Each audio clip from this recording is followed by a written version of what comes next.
تو میرے پورے اس وجود کو کنٹرول کیا کر رہا ہے؟ دماغ. اس کی ریشو پروپورشن کیا بنے گی 2 من کے مقابلے میں آج سے؟ اسی طریقے پر آپ سمجھیے کہ انسانی معاشرے میں وہ برین ٹرسٹ جو ہے، انٹلیکچوئل مائنورٹی ہوتی بہت کم ہے لیکن بڑی اہم ہوتی ہے. جدھر کا ادھر رخ ہو جائے گا، جس طرف ان کا رخ ہو جائے گا ادھر معاشرہ خود بخود چل پڑتا ہے. یہ جو انٹلیکچوئل مائنورٹی ہے یہ واعظ سے کسی بات کو نہیں مانتی، واعظ سننے کو تیار نہیں. اس کا تقاضا کیا ہوتا ہے؟ عقل سے بات کرو، دلیل لاؤ، دلیل سے مانو، دلیل سے منواؤ، ہے کہ نہیں؟ بلکہ میں نے آپ کو بتایا تھا کہیں واعظ ہو رہا ہو تو وہ مسکراتے رہتے ہیں، اول تو آئیں گے نہیں. کہیں پھنس گئے مجبوری کو تو زیر لب مسکراتے رہیں گے کہ یہ واعظ فرما رہے ہیں. بھائی کوئی عقل سے بات کرو، کوئی دلیل سے بات کرو. اب یہ کہہ دینا تو آسان ہے، فرائیڈ کا نظریہ بڑا گمراہ ہے، بہت غلط ہے. بھائی دلیل سے ثابت بھی کرو. یہ کہنا آسان ہے مارکس کا نظریہ کفر ہے، لیکن کچھ ثابت تو کرو، اس میں کیا خرابی ہے؟ یہ ہے اصل میں جو سب سے ٹاپ کے لیول کی تبلیغ ہے، وہ یہ ہے. دلیل سے، برہان سے، غلط نظریات کا عقلی دلائل سے ابطال. یہ بات یوں غلط ہے، یہ نظریہ باطل ہے، یہ تصور صحیح نہیں ہے، دلیل سے ثابت کیا جائے.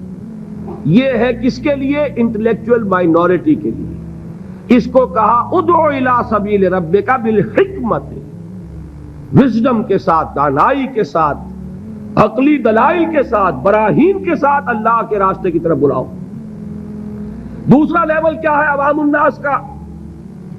وہ لیول ہے عام لوگ، ان کے ذہنوں میں کوئی خناس نہیں، کوئی غلط نظریہ نہیں. انہوں نے تو جیسے آپ کہتے ہیں کلین سلیٹس ہیں، اس کے اوپر آپ جو چاہیں لکھ دیں. اور اگر کسی سلیٹ پر پہلے سے لکھا ہوا ہے تو پہلے اسے صاف کرنا پڑتا ہے تب لکھیں گے. تو وہ جو ہوتے ہیں ذہین اقلیت، ان کے تو ذہنوں کی پہلے صفائی کرنی پڑتی. اگر ڈارون کا نظریہ بیٹھا ہوا ہے تو وہ نکالیں گے تو قرآن مجید میں جو آیا ہے قصہ آدم و ابلیس 7 مرتبہ، وہ ڈارون کا نظریہ نکلے گا تو بیٹھے گا نا. وہ ڈارون کا نظریہ وہاں ہے، وہ حجاب بنا ہوا ہے، وہ قصہ آدم و ابلیس کو پڑھتا ہوا مسکراتا ہوا گزر جاتا ہے. کیا بچگانہ باتیں ہو رہی، معاذ اللہ ثم معاذ اللہ ثم معاذ اللہ. اس کے ذہن میں بیٹھا ہوا ڈارون کا فلسفہ. اب پہلے وہ ڈارون کا فلسفہ، اسی کو کہا ہے نا کسی نے کہ گلا تو گھونٹ دیا اہل مدرسہ نے تیرا، کہاں سے آئے صدا لا الہ الا اللہ. ذہن بدلا گیا، فکر بدلی گئی، سوچ بدلی گئی. کہیں ڈارون ہے، کہیں فرائیڈ ہے، کہیں مارکس ہے، کہیں ایڈلر ہے، کہیں برٹرینڈ رسل ہے، کہیں سارترے ہے. یہ ذہنوں کے اندر تو یہ بیٹھے ہوئے ہیں. تو اب کہاں سے بات آئے؟ اسی کو کہا تھا اکبر الہ آبادی نے کہ غزالی اور رومی کی بھلا کون سنے گا، محفل میں چھڑا نغمہ اسپینسر و مل ہے. جان سٹورٹ مل، اس کا فلسفہ یہ ہے، اس نے یہ فرمایا ہے. جس کے دماغ میں یہ بیٹھا ہوا ہے وہ غزالی کی بات کہاں سنے گا، رومی کی بات اس کے پلے کہاں پڑے گی. تو اس کے لیے تو ہے وہ بڑا کٹھن کام، اور کٹھن کام ہونے ہی کی وجہ سے ہم کرتے نہیں. عوام الناس میں واعظ سے نصیحت کرنا، تبلیغ کرنا یہ آسان ہے. لہذا ہمارے ہاں اس وقت جو کام ہوتا ہے وہ اسی بنیاد پر ہوتا ہے، اسی لیول پر ہوتا ہے. واعظ ہے، نصیحت ہے، میں اس کی نفی نہیں کر رہا، عوام کے لیے وہی مفید ہے. عوام کو آپ خام خواہ فلسفے پہ پڑھانے بیٹھ جائے تو یہ بھی در حقیقت ان کے ساتھ ظلم ہوگا.